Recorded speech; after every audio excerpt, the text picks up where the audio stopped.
Good morning to all of my viewers and students who are watching this video.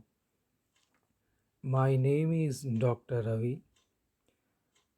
I am a assistant professor in a medical college and I am going to discuss the pharmacological management of glaucoma. I will make two video for this. One video I will record in Hindi language for all those persons, all those viewers who want to understand it and listen it in Hindi. And a second video I will upload which I will completely explain the same thing in English. Okay, so glaucoma का management जो हम discuss करने जा रहे हैं, that I am going to discuss only the medical management. Glaucoma के situations के अनुसार, सिम्टम्स के अनुसार, स्टेजेस के अनुसार ट्रीटमेंट प्रेफर किया जाता है कि इसमें अभी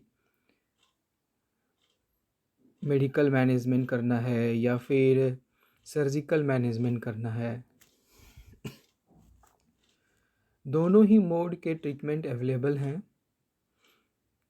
पर ये कौन से स्टेज में है डिजीज़, कितना प्रोग्रेस हो चुका है, एक्यूट कंडीशन है या क्रोनिक कंडीशन है, इरिवर्सिबल डैमेज हो चुका है, इन सब चीज़ों को लेकर के डिफरेंट तरह के medical management and surgical management होता है. तो इस वीडियो में हम बेसिकली मेडिकल मैनेजमेंट को डिस्कस करेंगे.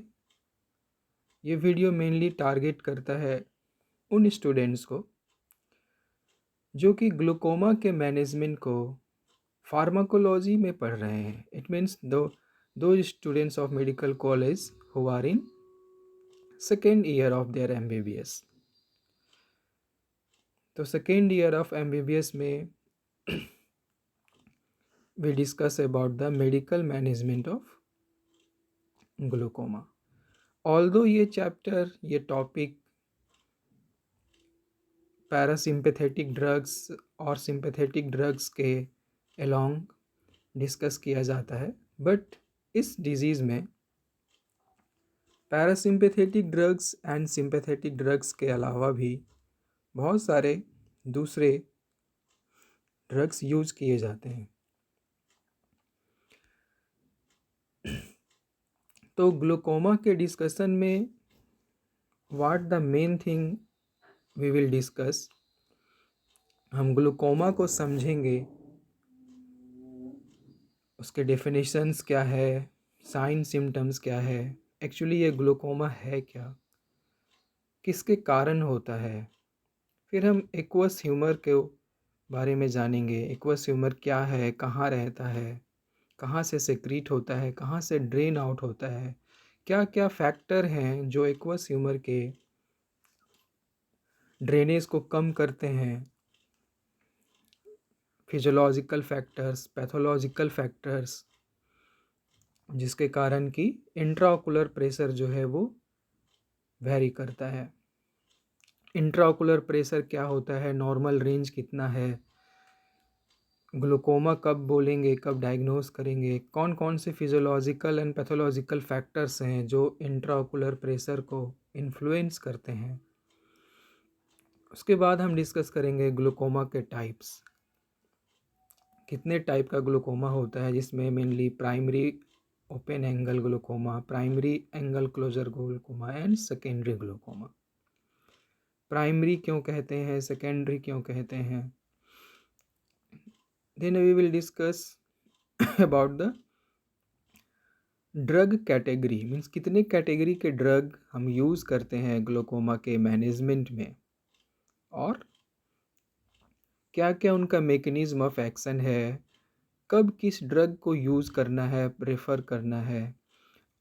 Then we will discuss about the medical management of primary open angle glaucoma and then primary angle closure glaucoma.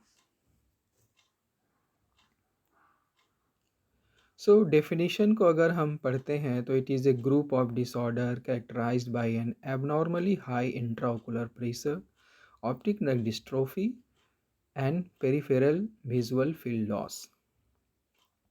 तो ग्लूकोमा जो है, बहुत सारे लोग ये समझते हैं कि क्या ग्लूकोमा सिर्फ इंट्राओकुलर प्रेशर के बढ़ जाने को ग्लूकोमा कहते हैं, या अगर जब हम मेज़र करें उस वक्त इंट्राओकुलर प्रेशर नॉर्मल हो तो क्या वो ग्लूकोमा नहीं हो सकता है। तो मैं इस मिसकॉन्सेप्शन को पहले रिमूव करना चाहूँगा। ग्लूकोमा एक डिजीज़ है, एक डिसऑर्डर है जो कैरेक्टराइज्ड होता है कुछ सिम्टम से, कुछ साइन से। इसके साइन और सिम्टम जो हैं उसमें मुख्य क्या होता है,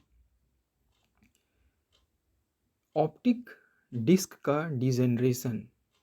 ऑप्टिक डिस्क का में कुछ चेंजेस आते हैं जो कि स्पेसिफिक होता है ग्लूकोमा के लिए, मीन्स वो ग्लूकोमा में ही देखा जाता है।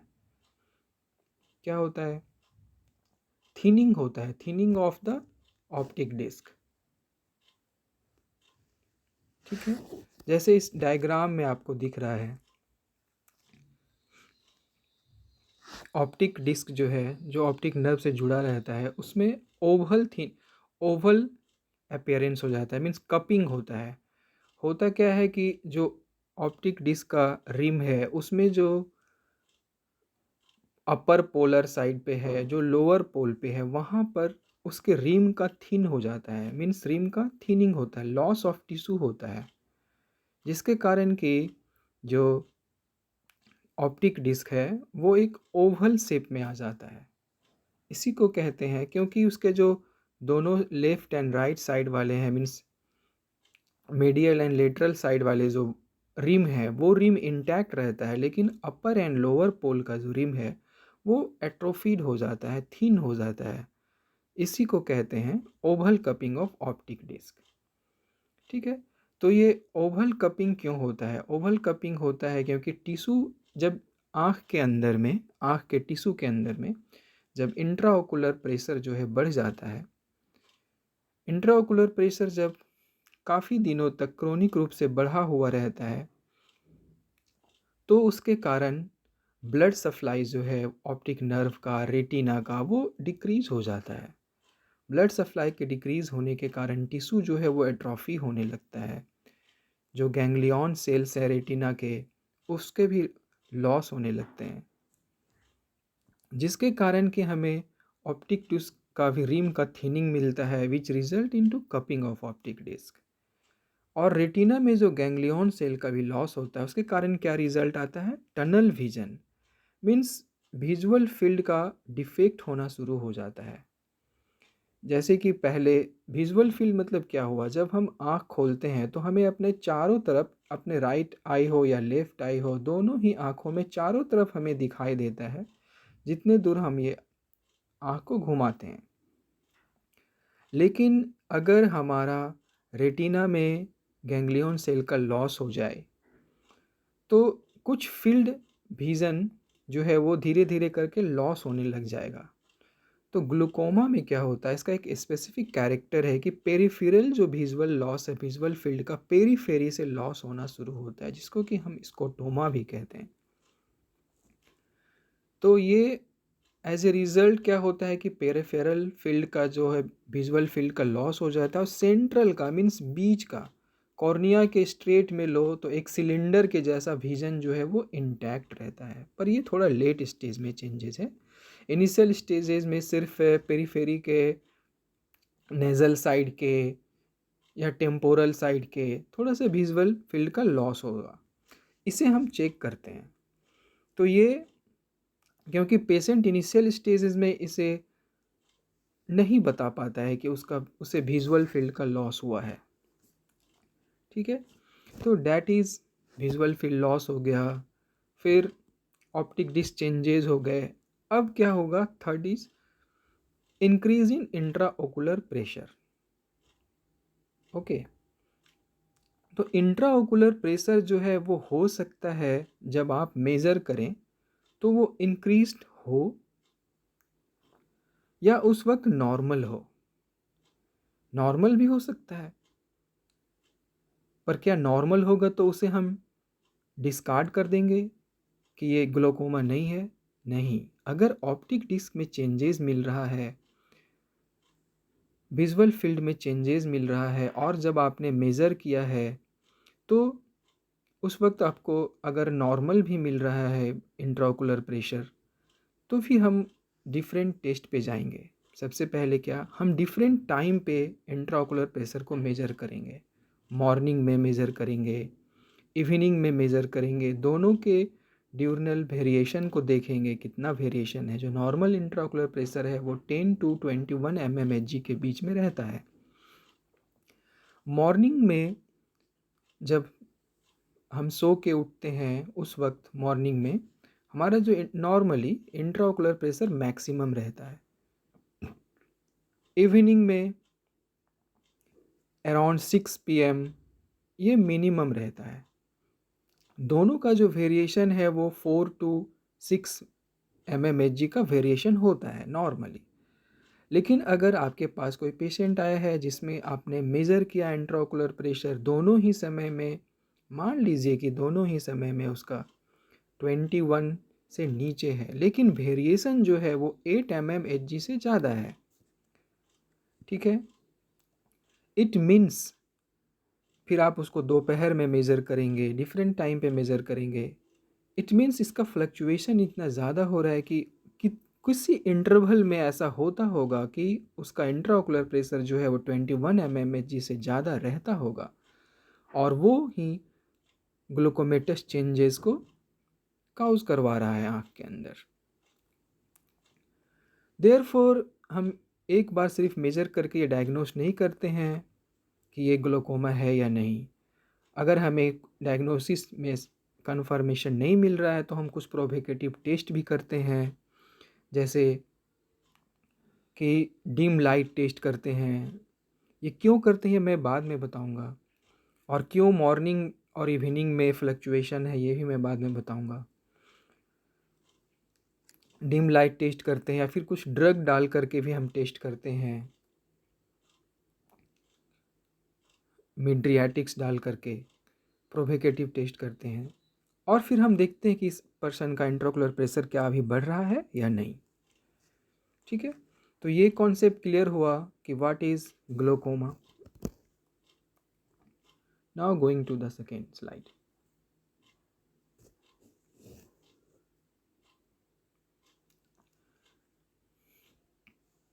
नाउ हमें ये जानना है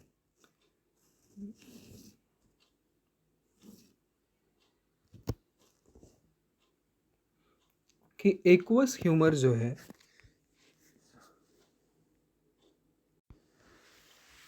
एक्वस ह्यूमर कहाँ सेक्रीट होता है,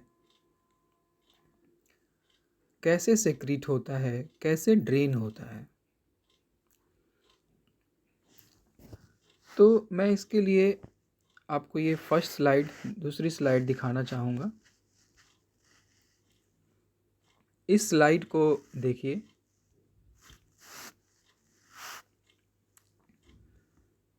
इसमें हमें लेंस दिख रहा है, आइरिस दिख रहा है, और लेंस जिस टिश्यू से जुड़ा हुआ है वो सिलियरी बॉडी है। सिलियरी बॉडी में ही कुछ टिश्यूज होते हैं जिसे, जो स्मूथ होते हैं, प्लेन होते हैं, नॉन प्रोजेक्टेड होते हैं, जिसे हम पार्स प्लाना कहते हैं, और टिश्यू होता है जिसे पार्स प्लिकाटा कहते हैं। जो पार्स प्लिकाटा होता है वो फिंगर लाइक प्रोजेक्शन होता है जिसमें पिगमेंटेड एपिथेलियम होता है, नॉन पिगमेंटेड एपिथेलियम होता है। यही सिलियरी बॉडी जो है, ciliary body is responsible for the secretion of aqueous humour. Ciliary body का जो टिश्यू है उसमें स्ट्रोमा है, ब्लड वेसल्स है, ब्लड वेसल से ही अल्ट्रा फिल्ट्रेशन के द्वारा एक्वस ह्यूमर बनता है। जैसे हमारे किडनी में ग्लोमेरुलर फिल्ट्रेट बनता है, वैसे ही कुछ उसी तरह के फैक्टर्स टिश्यूज़ के जैसा ही हमारे टिश्यूज में भी, सिलियरी बॉडी में भी एक्वस ह्यूमर सेक्रीट होता है। अब ये सेक्रीशन जो है वो एक्टिव सेक्रीशन भी होता है और पैसिव डिफ्यूजन भी होता है। तो जो ब्लड वेसल्स इन्वॉल्व होते हैं, स्ट्रोमा में जो ब्लड वेसल्स हैं, उसी ब्लड वेसल से ब्लड डिफ्यूज़ करता है स्ट्रोमा में, सिलरी बॉडी के, फिर उस स्ट्रोमा से एपिथेलियम में आता है। एपिथेलियल सेल्स जो हैं, non pigmented pigmented epithelial cells, ये स्ट्रोमा से कुछ टिश्यूज, कुछ फ्लूइड को लेते हैं और कुछ चेंजेस करने के बाद एक्वस ह्यूमर को सेक्रीट करते हैं। तो ये प्रोसेस में एंजाइम्स भी इन्वॉल्व है कुछ, इस प्रोसेस में एनर्जी भी यूटिलाइज होता है एज एटीपी, और इस प्रोसेस में ब्लड वेसल्स भी इन्वॉल्व हैं। अब जो ये ब्लड वेसल्स हैं,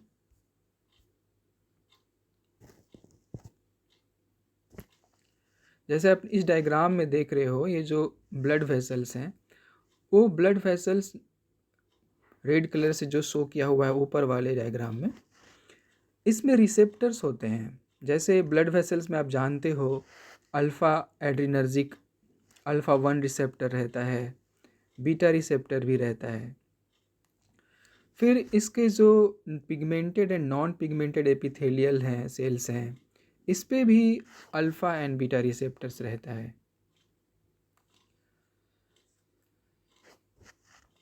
जो लॉन्गिट्यूडनल मसल्स है सिलेरी बॉडी का, उस पर मस्करेनिक M3 रिसेप्टर रहता है।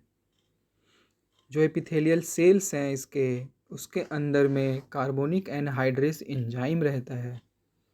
तो these all are involved in the secretion of aqueous humor. aqueous humor secrete होता है लेंस के पीछे, मीन्स लेंस और आइरिस के बीच में। जैसे इस डायग्राम में आप देख रहे हैं, ये आइरिस है और ये लेंस है, इसी दोनों के बीच का जो स्पेस है, that is known as posterior chamber.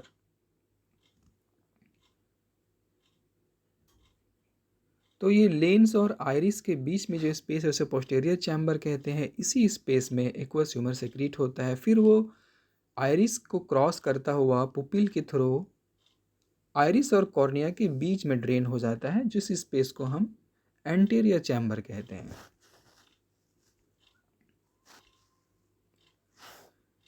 Anterior chamber के द्वारा जो फ्लूइड है वो ट्रेबिकुलर मेसवर्क में जाता है, स्लेम्स कैनाल में जाता है। स्लेम्स कैनाल के बाद ये कुछ डिफरेंट कैनाल के थ्रू, चैनल के थ्रू वेन्स में एंटर करता है, और फाइनली वो वेन जो है वो एपिस्क्लेरल वेन में ओपन होता है। एपिस्क्लेरल वेन से फिर वो एंटेरी सुपीरियर ऑप्थेल्मिक वेन में चला जाता है या फिर कोराइडल वेन में चला जाता है। ठीक है। अब इस डायग्राम में जो हम देख रहे हैं, आइरिस और कॉर्निया के बीच में यहाँ पर पेरीफेरी में जो एंगल बनता है, डैट इज़ द एंगल।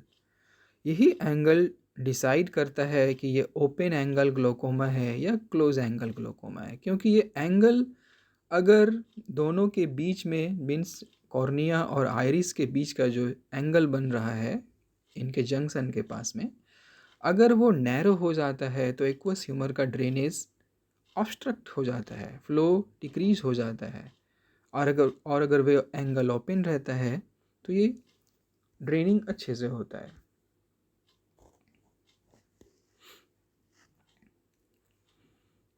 ठीक है। तो जो एक्वस ह्यूमर सेक्रीट होता है उसका स्पीड, मीन्स उसका rate of secretion is about 2 से 3 माइक्रोलीटर पर मिनट होता है। एक्वस ह्यूमर क्योंकि प्लाज्मा का ही एक तरह का अल्ट्रा फिल्ट्रेट है, इसीलिए प्लाज्मा से ही डिराइव होता है, पर इसके कॉन्स्टिट्यूएंट प्लाज्मा से अलग रहते हैं, क्योंकि प्रोटीन, ग्लूकोज, यूरिया जो है वो प्लाज्मा से डिफ्यूज होके नहीं आ पाते हैं इसमें ज़्यादा। देयरफॉर इसके जो क्वांटिटी हैं वो एक्वस ह्यूमर में कम होता है in respect to the plasma. Ascorbate, lactate, pyruvate जो है वो प्लाज्मा से ज़्यादा होता है। अब इसके सेक्रीशन में, एक्टिव सेक्रीशन में जो जो फैक्टर इन्वॉल्व हैं उन फैक्टर को समझिए, क्योंकि उसी मेकनिज़म को जब हम एक्वस ह्यूमर के सेक्रीशन को कम करना होता है तो हम उसी मेकनिज़म को, उसी एंजाइम को रोकने के लिए ड्रग यूज़ करते हैं। तो सबसे पहला जो इसमें फैक्टर है वो है carbonic anhydrase enzyme. Carbonic anhydrase enzyme जो है वो आप सभी जानते हैं कि वो कार्बन डाइऑक्साइड और वाटर को रिएक्ट करवा करके H2CO3 बनाता है, जो कि फिर डिसोसिएट हो जाता है H plus and HCO3 minus में। जो HCO3 माइनस है और H प्लस है, इसका क्या रोल है एक्वस ह्यूमर के सेक्रेशन में? सबसे पहले जो ये H प्लस है, ये एपिथेलियल सेल्स में रिएक्शन हुआ, H प्लस प्रोड्यूस हुआ, तो सेल क्या करेगा? एपिथेलियल सेल H प्लस को एक्सचेंज करके सोडियम को रिसीव करेगा। मीन्स वो अपने अंदर सोडियम कंटेंट को बढ़ाने के लिए H प्लस को एक्सक्रीट करके सोडियम को उससे एक्सचेंज करके सोडियम लेगा। ठीक है, ये सोडियम पोटासियम ATPase पंप होता है एक, जिसके द्वारा फिर वो सोडियम को सेक्रीट करता है। जब सोडियम सेक्रीट होता है तो उसके इलेक्ट्रिकल न्यूट्रलिटी को मेंटेन करने के लिए साथ में बाइकार्बोनेट भी जाता है और उसके साथ में फ्लूइड भी सेक्रीट होता है ऑस्मोटिक प्रेशर को मेंटेन करने के लिए, ऑस्मोलैलिटी को मेंटेन करने के लिए। तो ये एक रोल हो गया हाइड्रोजन आयन का, बाइकार्बोनेट आयन का, सोडियम पोटेशियम ATPase पंप का। देयरफॉर अगर हम इस कार्बोनिक एनहाइड्रेस एंजाइम को इनहिबिट कर देते हैं तो एक्वस ह्यूमर का जो सेक्रीशन है वो डिक्रीज हो जाता है। ठीक है, फिर और भी जो एपिथेलियल सेल्स हैं वो कैसे एक्टिव होता है, सिंपैथेटिक स्टिमुलेशन के द्वारा एपिथेलियल सेल्स एक्टिव होते हैं, उनका सेक्रीशन इंक्रीज करता है। तो अगर हमको सिंपैथेटिक ब्लॉकेज कर दें, जैसे बीटा ब्लॉकर का यूज़ करें, तो इनका सेक्रीशन जो है वो कम हो जाएगा। इसी मैकेनिज्म पे बीटा ब्लॉकर यूज होता है। अगर हम जो ब्लड वेसल्स हैं स्ट्रोमा में जहाँ से सेक्रीट हो रहा है, अगर हम उस ब्लड वेसल को कंस्ट्रिक्ट करवा दें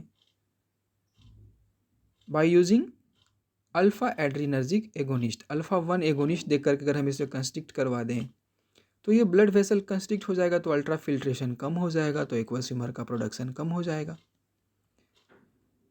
ऐसे ही अगर हम जो सिंपैथेटिक स्टिमुलस है जो कि G1 रिसेप्टर के थ्रू एक्ट करता है और साइक्लिक एमपी को प्रोड्यूस करके फ्लूइड का सेक्रीशन करवाता है, अगर हम उस सिंपैथेटिक एक्टिविटी को ही डिक्रीज़ कर दें by blocking the sympathetic stimulation by using alpha 2 agonist, तो क्या हो जाएगा? एक्वस ह्यूमर का प्रोडक्शन डिक्रीज़ हो जाएगा। तो ये कुछ ड्रग्स हैं जो एक्वस ह्यूमर के प्रोडक्शन को डिक्रीज़ करने पे एक्ट करते हैं। कुछ ड्रग्स होते हैं जो इनके ड्रेनेज को फैसिलिटेट करते हैं, जैसे कि मान लीजिए किसी को ओपन एंगल ग्लूकोमा है, ग्लूकोमा में एंगल जो है वो ओपन है, उसके बावजूद भी फ्लो डिक्रीज़ हो गया है, तो कहीं ना कहीं ट्रेबिकुलर मेसवर्क में कोई ऐसा प्रॉब्लम आया होगा, कुछ रेसिस्टेंस वहाँ पे बढ़ गया होगा, कुछ ऐसे टिश्यूज़ वहाँ पर ग्रो हो गए होंगे, या वो टिश्यू कॉन्ट्रैक्ट कर गया होगा, जिसकी किसी भी कारण से ट्रेबिकुलर मेसवर्क में, सेलेम्स कैनाल में जब रेसिस्टेंस बढ़ जाता है तो भी ड्रेनेज जो है एक्वस ह्यूमर का वो डिक्रीज़ हो जाता है। तो हम कुछ ड्रग यूज़ करते हैं जो ट्रेबिकुलर मेसवर्क को डायलेट करता है, जैसे कि अगर हम सिलरी बॉडी के जो लॉन्गिट्यूडनल मसल है इसको अगर हम कॉन्ट्रैक्ट करवा दें बाय यूजिंग पैरासिम्पेथेटोमिमेटिक ड्रग पिलोकार्पिन दे करके, तो अगर वो लॉन्गिट्यूडनल मसल कॉन्ट्रैक्ट करेगा तो ट्रेबिकुलर मेसवर्क जो है वो ओपन हो जाता है। ठीक है, तो उससे क्या होगा? ट्रेबिकुलर मेसवर्क में फ्लो बढ़ जाएगा। अब और क्या हो सकता है? अगर हम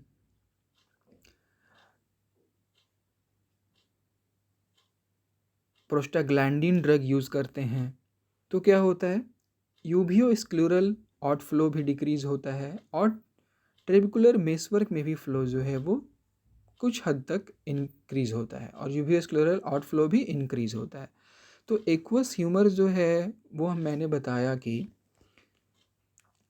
सिलेम्स कैनाल के थ्रू ड्रेन होकर एपिस्क्लेरल वेन में जाता है, पर इसका एक और भी फ्लो है। 90% जो आउटफ्लो है which is called as conventional outflow, वो एपिस्क्लेरल वेन के थ्रू ट्रेबिकुलर मेसवर्क के थ्रू होता है, लेकिन 10% जो उसका फ्लो है वो किसी स्पेसिफिक रूट से नहीं होता है, वो यूबिया के थ्रू, स्क्लीरा के थ्रू डिफ्यूज होकर के बाहर चला जाता है आँख से। मीन्स यूबिया के में क्या आ गया, यूबियल टिश्यूज जो हैं उससे डिफ्यूज़ करके, स्क्लीरल टिश्यू से डिफ्यूज़ करके वो आँख से बाहर चला जाता है 10% ऑफ द फ्लूइड। इसी रास्ते को हम यूबियो स्क्लेरल आउटफ्लो कहते हैं। यूबियो स्क्लेरल आउटफ्लो के बारे में हमें पता कैसे चलता है, अगर हम किसी पर्सन के आँख में radio active substance aqueous humour में इंजेक्ट कर दें और उसको फिर हम स्कैन करें उस कॉन्ट्रास्ट को, तो हमें ये पता चलेगा कि स्क्लीरल पाथवे से भी, यूबियल पाथवे से भी कुछ एक्वस ह्यूमर जो है वो ड्रेन आउट हो रहा है। That is known as uveoscleral outflow. इसमें टिश्यू से डायरेक्ट डिफ्यूज़न भी होता है, फिर जो नर्व है या ब्लड वेसल्स है जो कि क्रॉस कर रहा है स्क्लीरा को, सिलियरी टिश्यू को, वो उसके वॉल के साइड साइड से भी साथ में डिफ्यूज होकर के बाहर निकल जाता है। तो जो प्रोस्टाग्लैंडिन है वो यूबियो स्क्लेरल आउटफ्लो को इंक्रीज करता है।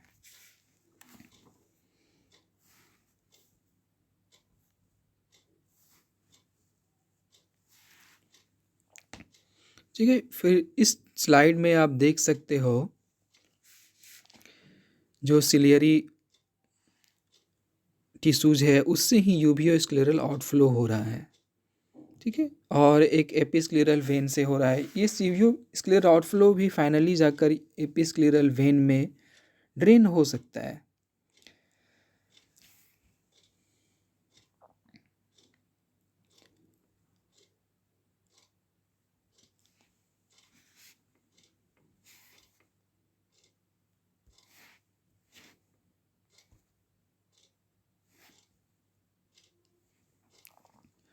नाउ क्या क्या फैक्टर हैं जो इसे प्रोसेस को इन्फ्लुएंस करते हैं, मीन्स एक्वस ह्यूमर को इन्फ्लुएंस करने वाले फैक्टर्स क्या हो सकते हैं, फिजियोलॉजिकल फैक्टर्स क्या हो सकते हैं, पैथोलॉजिकल फैक्टर्स क्या हो सकता है।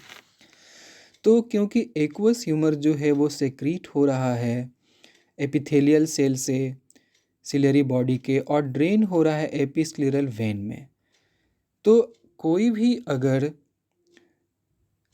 ऐसा प्रोसेस हो जो कि हमारे बॉडी में सिंपैथेटिक एक्टिविटी को बढ़ाता हो, ऐसे केस में क्या होता है, अगर सिंपैथेटिक नर्व का जो आई को सप्लाई कर रहा है अगर उसका इम्पल्स बढ़ जाए, उसका सिग्नलिंग बढ़ जाए, तो एपिथेलियल सेल्स ज़्यादा सेक्रेट करने लग जाते हैं एक्वस ह्यूमर को।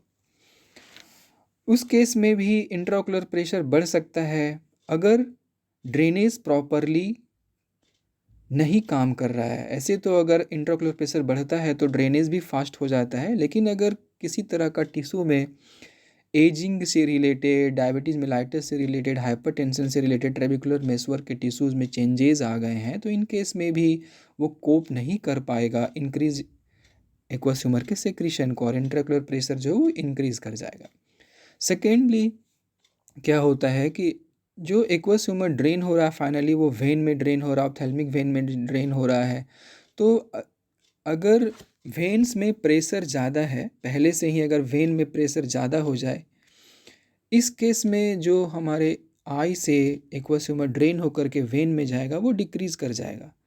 देयरफॉर जब वेनस रिटर्न हमारे बॉडी का बढ़ा हुआ रहता है, उस केस में एक्वस ह्यूमर का ड्रेनेज जो है वो डिक्रीज़ हो जाता है। That is why in sleeping posture, जब हम लेटे हुए रहते हैं, सो रहे होते हैं, ऐसे केस में क्या होता है, दो चेंजेस आता है। एक तो कि वेनस रिटर्न जो है वो इंक्रीज रहता है, देयरफॉर वेनस रिटर्न के इंक्रीज होने के कारण क्या होता है, एक्वस ह्यूमर का ड्रेनेज जो है वो डिक्रीज हो जाता है। इसी इसी कारण से मॉर्निंग में हमारे आँख का जो इंट्राओकुलर प्रेशर है वो मैक्सिमम होता है और इवनिंग में अराउंड 6 PM मिनिमम होता है in normal physiological person.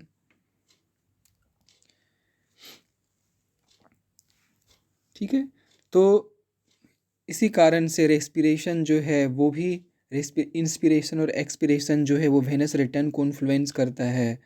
Therefore वो एक्वस आईओपी को भी इन्फ्लुएंस करता है। वैल्सल्वा मैन्यूवर जो है, blood pressure, this all are associated with fluctuation in the intraocular pressure. अब अगर पुपिल का साइज डायलेटेड है या कंस्ट्रिक्टेड है, ये भी डिफाइन करता है। जब हम नियर एकोमोडेशन करते हैं तो हमारा पुपिल जो है वो थोड़ा कंस्ट्रिक्ट करता है। जब हम दूर के चीज़ों को देखते हैं तो वो डायलेट करता है। जो पुपिल जब डायलेट होता है तो क्या चेंजेस आता है, जब पुपिल डायलेट होता है तो उसका आइरिस जो है वो पीछे की तरफ चला जाता है, पेरीफेरी की तरफ चला जाता है और जा कर के कॉर्निया के पास उसके ढेर सारे बल्जिंग हो जाते हैं। उसका टिश्यू जो है, जो उसका पेरीफेरल टिश्यू है, उसमें फ्लैसिडिटी आ जाता है, जिसको कि हम सिकुड़ना भी कह सकते हैं। पेरिफेरल टिश्यू के पास सिकुड़न सी आ जाती है, उभार आ जाता है, फिंगर लाइक प्रोजेक्शन भी बन सकते हैं। तो ये कॉर्निया के पास जो एंगल बन रहा था कॉर्निया और आइरिस के बीच में, उस एंगल को ओक्लूड भी कर सकता है। तो ऐसे केस में क्या होता है, ड्रेनेज जो है वो डिक्रीज कर जाता है। ऐसे ही जब पुपिल कंस्ट्रिक्टेड रहता है तो आइरिस जो है वो स्मूथ हो जाता है, वो कॉर्निया के पास से थोड़ा पीछे आ जाता है, थोड़ा हट जाता है और एंगल जो है वो ब्रूड हो जाता है, ओपन हो जाता है और ड्रेनेज जो है वो इंक्रीज कर जाता है। ये इसी प्रिंसिपल के बेसिस पर हम डीम लाइट टेस्ट करते हैं, जिसमें हम पेशेंट को अंधेरे में सुला करके देखते हैं, ताकि अगर उसका पुपिल डायलेट, क्योंकि डीम लाइट में हमारे पुपिल डायलेट हो जाता है, तो पुपिल अगर डायलेट होता है तो आइरिस के सिकुड़न पैदा होने से अगर वो पर्सन वल्नरेबल है, अगर वो प्रीडिस्पोज्ड है एंगल क्लोजर ग्लूकोमा के लिए, तो ऐसे केस में क्या होगा, अगर वो डीम लाइट में 1-2 घंटे सोया रहेगा तो उसका इंट्राओकुलर प्रेशर जो है वो इंक्रीज हो जाएगा, क्योंकि उसका जो एंगल है कॉर्निया का आइरिस के बीच में वो नैरो हो जाएगा। So these are the factors जो कि हमारे एक्वस ह्यूमर के ड्रेनेज को इन्फ्लुएंस करता है, इसके सिक्रीशन को इन्फ्लुएंस करता है। ठीक है, मीन्स मायोसिस जो है, अगर हम पुपिल को कंस्ट्रिक्ट करें तो उससे थोड़ा ड्रेनेज बढ़ेगा। ऐसे ही अगर हम सिलियरी मसल को, जैसे प्रोस्टाग्लैंडिन है वो सिलियरी मसल को रिलैक्स कर देता है, तो यूवियो स्क्लेरल आउटफ्लो बढ़ता है। क्योंकि अगर टिश्यू हमारा रिलैक्स है, यूविया स्क्लेरल टिश्यू अगर हमारा रिलैक्स है, तो उसके थ्रू अच्छे से आसानी से डिफ्यूज़ कर जाएगा एक्वस ह्यूमर। ठीक है,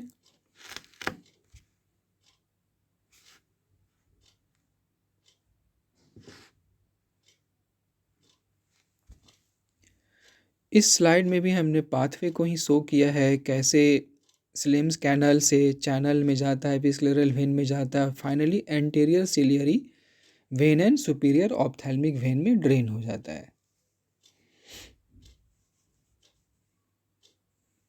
और जो यूबियो स्क्लेरल पाथवे है उसमें एंटीरियर चैम्बर से सिलियरी मसल में सुप्रा सिलियरी एंड सब कोरोइडल स्पेस के थ्रू, इंटैक्ट स्क्लीरा के थ्रू, और कोई भी जो नर्व या वेसल पेनिट्रेट कर रहे हैं स्क्लीरा को, उसके थ्रू डिफ्यूज करता है।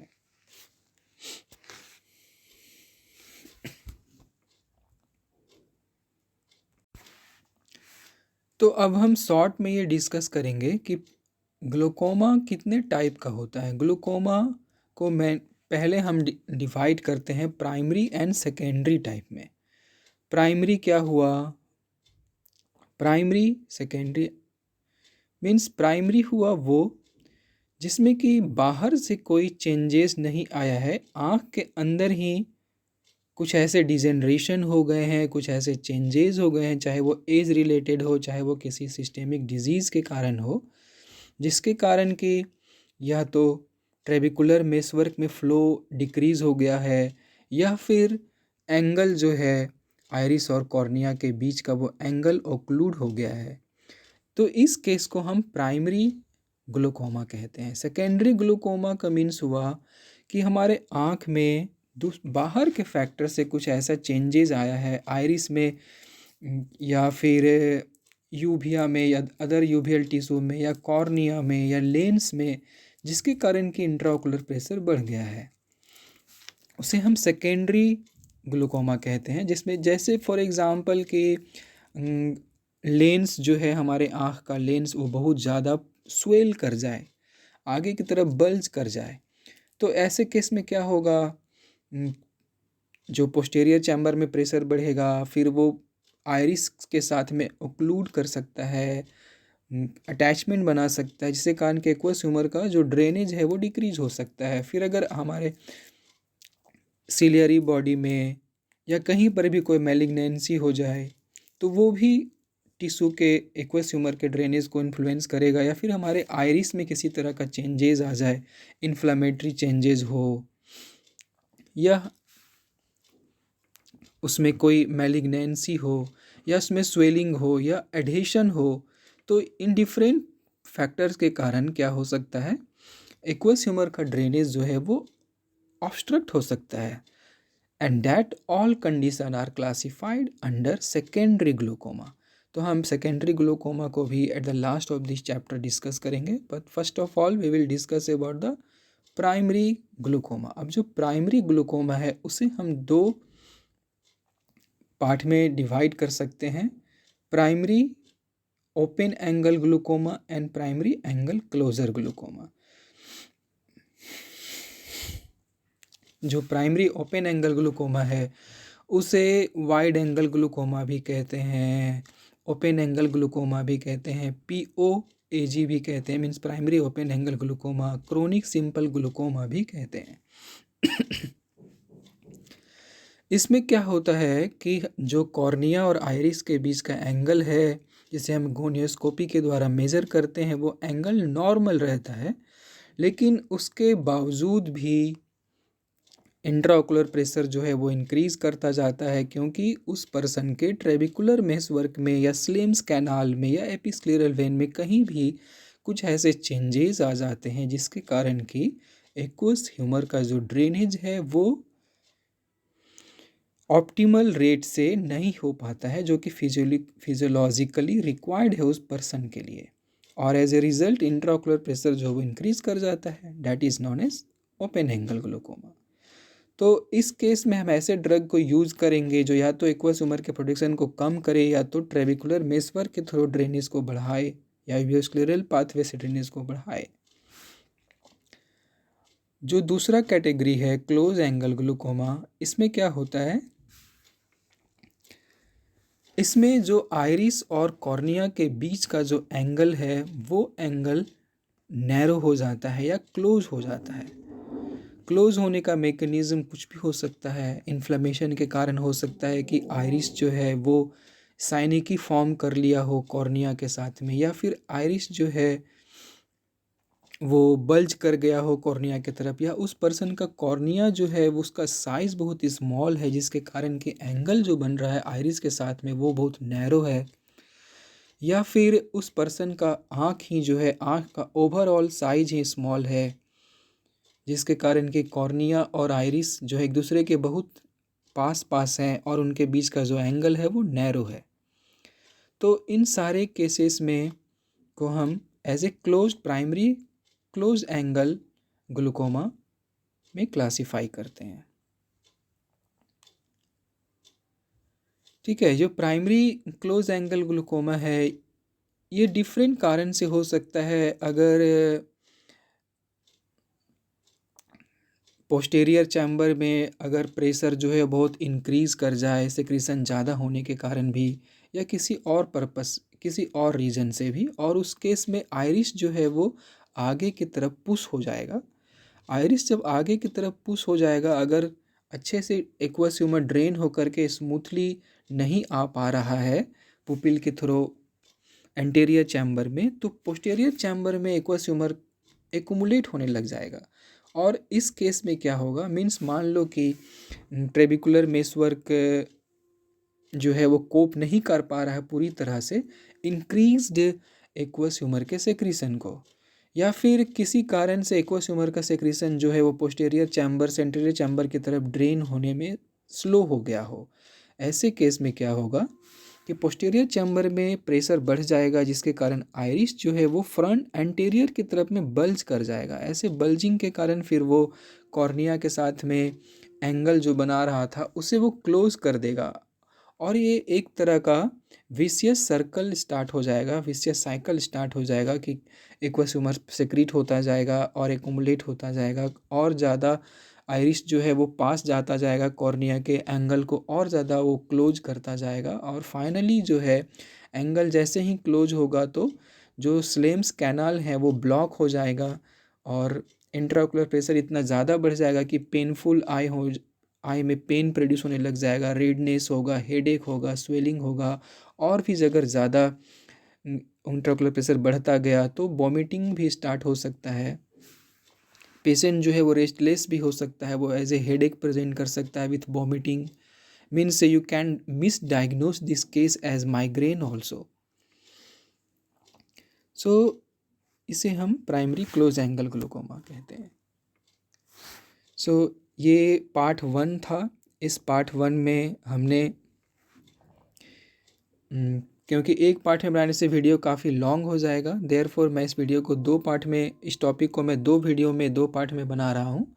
इस फर्स्ट पार्ट में हमने क्या जाना, हमने देखा कि ग्लूकोमा क्या होता है, ग्लूकोमा को डिफ़ाइन कैसे करते हैं, क्या क्या फैक्टर हैं जो एक्वस ह्यूमर के सेक्रीशन को बढ़ा सकता है, एक्वस ह्यूमर के ड्रेनेज को घटा सकता है, एक्वस ह्यूमर का प्रॉपर ड्रेनेज कहाँ होता है, ट्रेबिकुलर पाथवे क्या है, कन्वेंशनल पाथवे जिसे कहते हैं, यूबियोस्क्लेरल पाथवे क्या है, ग्लूकोमा के टाइप्स क्या क्या होते हैं, ओपन एंगल ग्लूकोमा किसको कहते हैं, क्लोज एंगल किसको कहते हैं, प्राइमरी ओपन एंगल क्या है, सेकेंडरी ग्लूकोमा क्या होता है।